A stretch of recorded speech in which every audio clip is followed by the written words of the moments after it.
Passons maintenant aux principes sur lesquels la version actuelle de la norme ISO 9001 se repose. Ils sont au nombre de 7 et indispensables puisqu'on peut les présenter comme des sources d'inspiration et des clés pour réussir la démarche qualité. Le premier principe, c'est l'orientation client.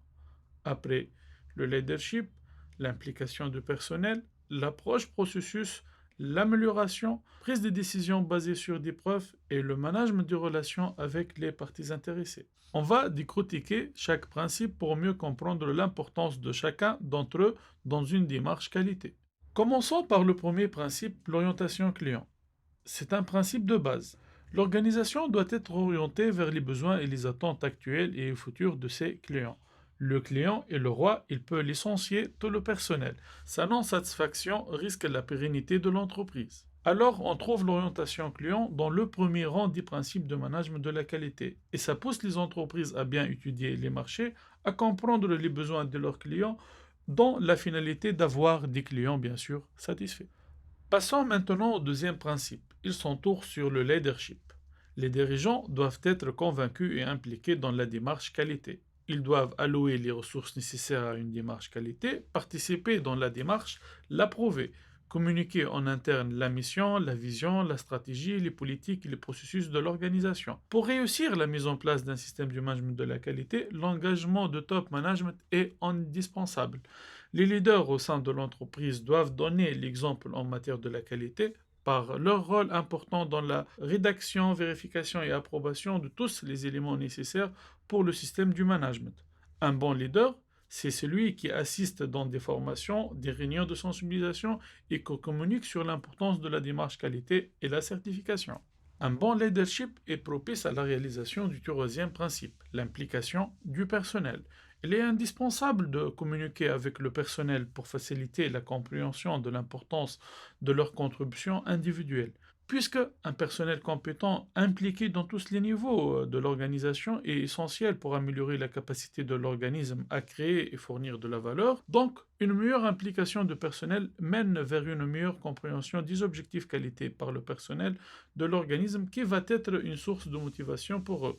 De même, il mène vers une amélioration de la confiance, de la collaboration à tous les niveaux de l'organisme. Un bon employé, c'est celui qui exerce son métier conformément aux exigences et qui est impliqué dans la démarche en amont et en aval. Le quatrième principe est l'approche processus. C'est une approche qui consiste à identifier les processus de l'organisation, leur interaction et les critères de surveillance afin de mieux piloter chaque processus.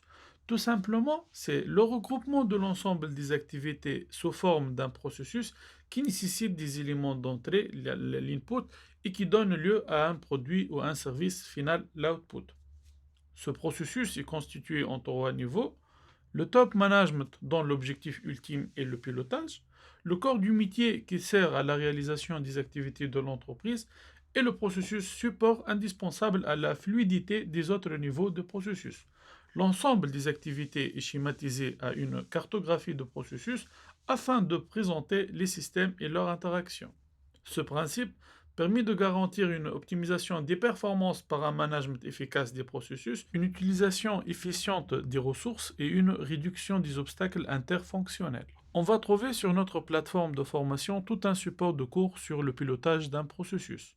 Passons au cinquième principe qui consiste à l'amélioration. L'amélioration est essentielle pour qu'un organisme conserve ses niveaux de performance actuels et crée de nouvelles opportunités.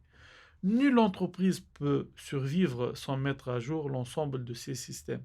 C'est indispensable afin de faire face aux contraintes qui peuvent être rencontrées.